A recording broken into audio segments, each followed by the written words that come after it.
I'll finish on before we move into predictions, and that is the club shop. Now, Nathan and Cam have both had children over since we've last been able to get into the grounds previous seasons. Now, Uncle Craig wants to buy them both a Stags teddy and some Stags memorabilia and things like that. I'm sure Oliver's already got loads, but it's part of the uncle duties.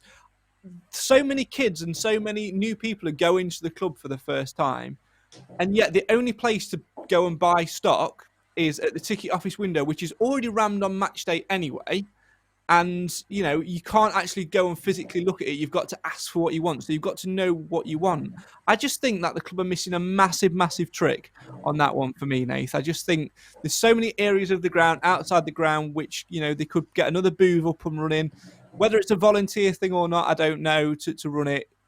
There's other questions there, but they must, after so long of not having that revenue, I'm really shocked and somewhat disappointed to see that they've not gone for that whole thing of having as much things to buy and as much things available for fans coming back as humanly possible.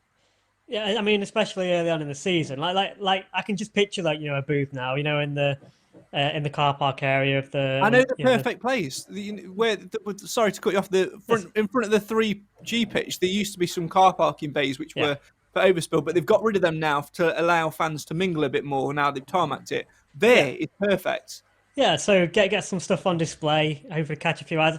I guess the thing is, how many new people do we normally have on a match day? Usually, it's not. It's returning fans, season ticket holders. So, are they likely to go and buy merchandise? Not necessarily, but I think because it's the return of after COVID, I think we have attracted a few more new people and hopefully a few more youngsters and who we might inspire to keep coming. So they're the ones I think certainly for now, if a little pop-up stall like that would even be possible, especially when the club shop isn't available. So I think it would be. It's a shame we're not capitalising on it while the attendances are a little bit higher and hopefully continue to grow. So it would seem like logical sense, wasn't it? I'm guessing they have the reasons, obviously, to keep the club shop closed and being so small and with COVID, etc. But a pop-up stall outside shouldn't be too strenuous to actually sort out, surely.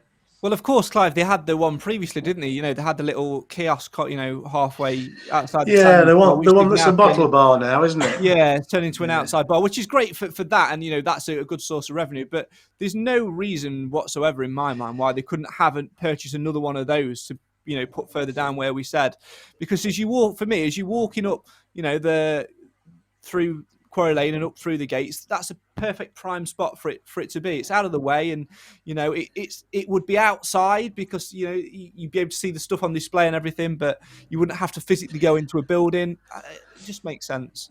I think the COVID thing's brought it all to a grinding halt, to be quite honest. But before all that, I mean, we didn't particularly we certainly didn't do it very well as a club shop compared to most teams. I'm thinking about going back to Macclesfield when they were still around. A tatty little ground, a tatty little club in many respects, but they got a nice club shop. And by comparison, ours is a little bit of an apology of a club shop. And I think the product range itself is limited. It's like nobody really loves it. And I just wonder whose responsibility it is at the ground. Is it the marketing manager's responsibility? Is it one of the Broughtons' baby to look after? I don't know, but it needs someone to take it forward.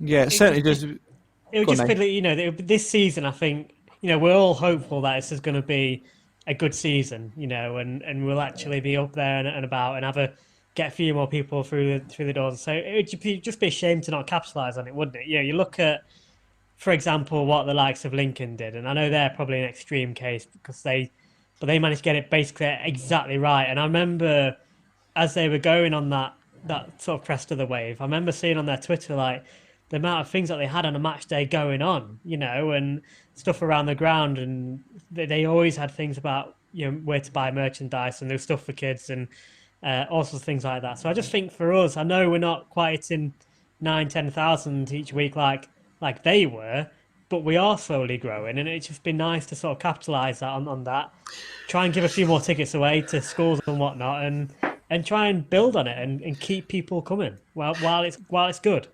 Do you know, if it was my club, which it will never be, I'd have a director of customer experience, somebody whose entire role was to maximise the customer experience of attending football and other events at the One Call Stadium. And I think there are roles that embrace it in part, but nobody's taking it forward as a whole thing, and that would be, I think, a good development. I know that, to be fair to the Radfords, the hotel plan was going to incorporate a club superstore on the premises as well, but that's not likely to happen, in my opinion, now. So it's making a better job of what we currently do. And I'd just like to see a bigger unit and more different merchandise and a bit more of a commitment to it. And as you say, once you're a fan, you want to keep buying bits and pieces that demonstrate your commitment to your club. Yeah, definitely. I think there's definitely scope for it there. Whether there could be something within the ground itself, I don't know. But it's certainly maybe a question to put to David Sharp and to suggest towards the club in the future, because I do feel like, you know. But let's be fair for a minute. Excellent news broke last week. The news of the century. The new scoreboard.